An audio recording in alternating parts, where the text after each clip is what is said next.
I'm going to walk you through an example mental pregame routine that you can use going into games.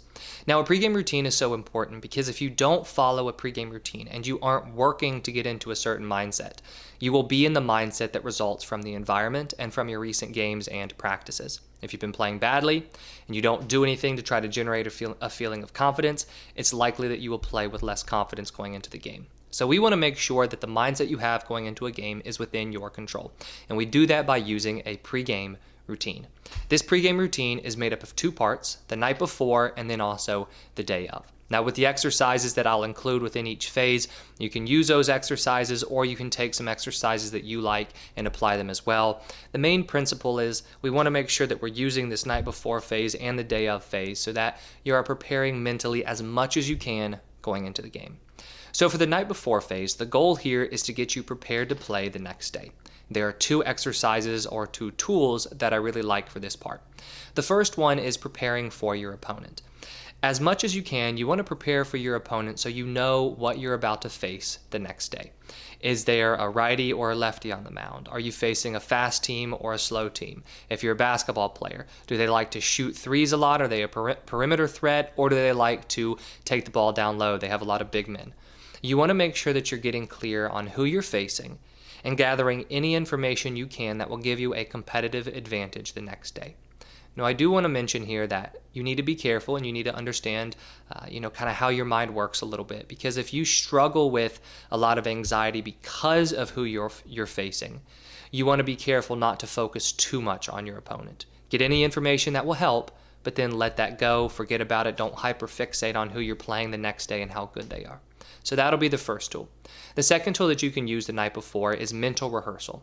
You want to make sure that before you go to sleep, you're playing through your mind all the different scenarios that could happen the next day, all the different things that you want to see go well. If you are struggling right now in a certain area of your game, I would strongly suggest focusing on that for your mental rehearsal. Go over it about 10 times in your mind, spend a few minutes on it, visualize yourself performing your skills as well as you can, and that will begin to generate this feeling of trust and belief going into the next day.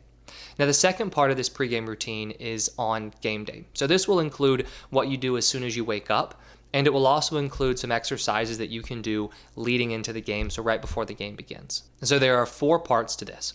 The first part is you want to define success for that day. Something that I talk to athletes about a lot is this idea of wanting to play well. When you just have this vague idea of wanting to play well, it's really easy to hyperfixate and focus on the outcome and the result that you want.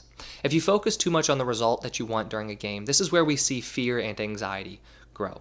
We want to make sure that you are focusing more on the process. So when you define success for yourself, as different as this might be, you want to define success for yourself based on the process of your game and based on what is within your control.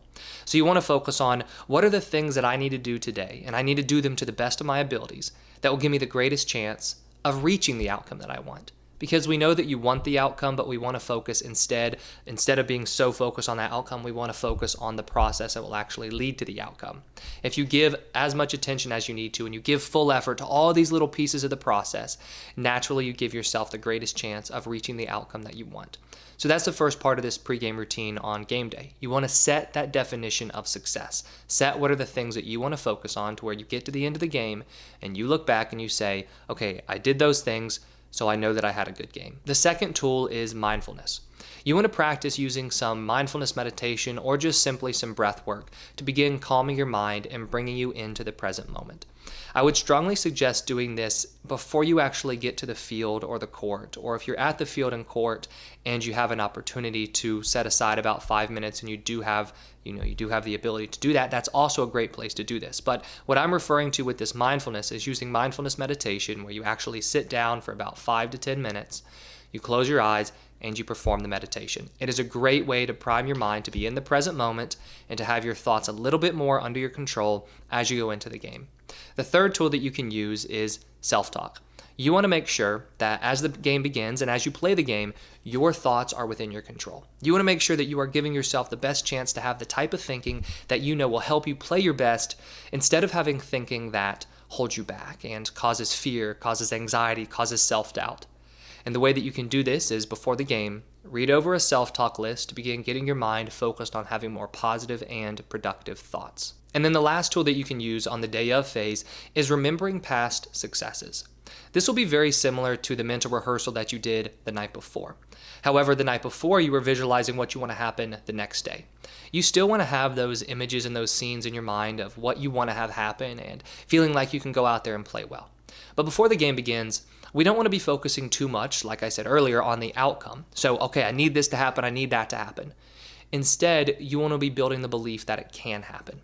And the way that you do this is you remember times in the past when you've played well. An exercise I like to use in one-on-one coaching is where an athlete lists out all their past successes so they can review those throughout the week and then have them on their mind as the game begins.